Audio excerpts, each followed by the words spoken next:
Et merci d'être avec nous. Bonsoir, merci. Tout d'abord, comment est née cette initiative destinée à valoriser la musique africaine francophone? D'un constat global de la filière, d'un manque qu'on a tous observé. On a des artistes qui sont performants à l'international, qui ont des succès qu'on entend partout dans le monde et qui aujourd'hui malheureusement n'ont pas accès aux certifications. Et comment ça se fait? Comment ça se fait qu'en Afrique, cela ne fonctionne pas alors que ça fonctionne quand on est en Europe ou alors aux États-Unis? Je pense qu'il y a encore un gros travail à faire en termes de structuration sur nos territoires. C'est une industrie à part entière qui a besoin de données, qui a besoin de chiffres. On a besoin de comprendre comment est consommée la musique. Et à partir de là, on peut être en mesure en fait, de donner une distinction officielle, donc que ce soit un disque d'or, un disque de platine ou un disque de diamant, basé sur des chiffres. Et ces chiffres sont encore difficilement accessibles. Quand vous dites difficilement accessibles, ils existent ou ils sont tout à fait inexistants aujourd'hui? Alors, ils existent, mais il faut encore qu'on accompagne les structures pour y avoir accès. Parce que forcément, quand on écoute un titre, on génère un stream ou une vente. Sauf qu'aujourd'hui, on n'a pas d'entité qui agrège en fait toutes ces données. Et c'est de là en fait qu'est né Africa Music and Charts. On a cette mission. Justement, l'Africa Music and Charts, comment ça marche? Comment va fonctionner ce système de certification? Alors, on a lancé un appel à certification le 2 décembre.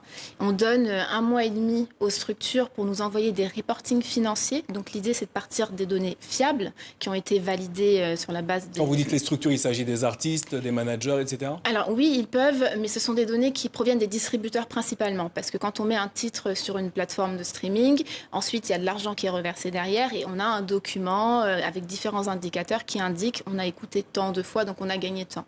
Donc, ce sont des fichiers qui sont standardisés sur le plan international. Donc l'idée, c'est de partir de ces fichiers-là pour pouvoir certifier un artiste. Alors, sur le site internet, le mot critère revient beaucoup. Quels sont les critères que doivent remplir les artistes qui veulent passer par l'Africa Music and Charts? Alors, il y a beaucoup de critères. D'abord, il faut que ce soit des productions originaires d'Afrique francophone ou en lien, en tout cas, avec l'Afrique francophone. Ensuite, on va prendre des écoutes qu'elles proviennent des abonnements gratuits ou des abonnements payants. On va sélectionner certaines plateformes parce que toutes n'ont pas les mêmes reportings financiers. Il y a vraiment énormément de critères qui ont été mis en place pour aussi... être conforme aux usages qu'il y a sur nos territoires. On ne peut pas juste dupliquer un modèle existant, il faut qu'on prenne en compte les réalités du marché. Et c'est en ça qu'on a mis en place toute une série de critères qu'on va détailler d'ailleurs lors d'un webinaire le 20 décembre auquel j'invite chacun à s'inscrire pour avoir plus de détails. Et ces critères, en fait, sont simplement la base de la certification, de la transparence et des données qui vont nous permettre ensuite la reconnaissance de nos artistes. Alors, voilà pour le processus. Une fois que ces critères ont été remplis, que l'artiste ou les artistes reçoivent votre certification, qu'est-ce qui se passe après?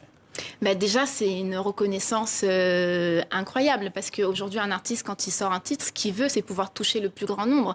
Sauf que ce qui se passe, c'est qu'il ne sait pas quelle est l'étendue de son action. Donc, à partir du moment où on a mis en place des seuils, on sait que si on est disque d'or, c'est à partir de 5 millions de streams. Donc, ils vont commencer à pouvoir se jauger déjà les uns par rapport aux autres, savoir quelle est l'étendue de leur musique et ça va leur permettre d'ouvrir certains territoires. Ils vont peut-être voir qu'en Allemagne, il marche peut-être mieux qu'en France ou qu'en Côte d'Ivoire, il marche peut-être mieux qu'au Cameroun. Et l'idée, c'est de pouvoir donner accès en fait, à ces outils. Alors l'industrie musicale africaine manquerait de transparence, ce qui entraînerait, ou en tout cas affecterait sa crédibilité. L'African Music and Charts peut-il réellement remédier à cette situation qui concerne un continent tout entier pratiquement? Alors, en tout cas, on va essayer.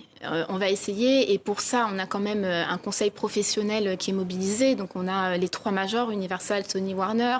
On a Believe, on a Idol. Il y a 14 professionnels qui sont derrière nous. Et je pense que ce qui a à souligner, c'est que c'est la première fois que tout le monde parle d'une seule voix.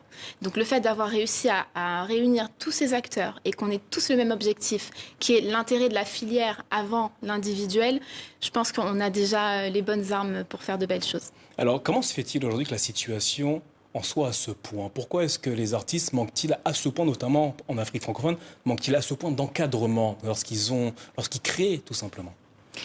Je pense qu'ils ont fait de leur mieux avec les moyens du bord. Est-ce que les pouvoirs publics ont un rôle à jouer là-dedans? Tout le monde a un rôle à jouer là-dedans. Bien sûr que les pouvoirs publics l'ont. Je pense que la chance qu'on a au sein de ce Conseil Pro, c'est qu'on a beaucoup travaillé sur des territoires qui sont déjà structurés. Donc l'idée, c'est de prendre ce qu'il y a de mieux chez chacun, d'adapter à notre zone, parce qu'on sait que chez nous, c'est beaucoup le live, ce sont beaucoup les partenariats marques, etc. Pour autant, il y a des usages qui évoluent et il faut prendre tout cela en compte. Donc, on va essayer, en tout cas, de structurer au mieux. Diadem Diao, merci d'avoir à répondu à nos questions ce soir. Et je rappelle, à l'Africa Music and Chart, vous pouvez notamment vous inscrire et déposer vos dossiers afin de remplir tous les critères. C'est sur le site internet de l'Africa Music and Chart. Merci à vous. Merci.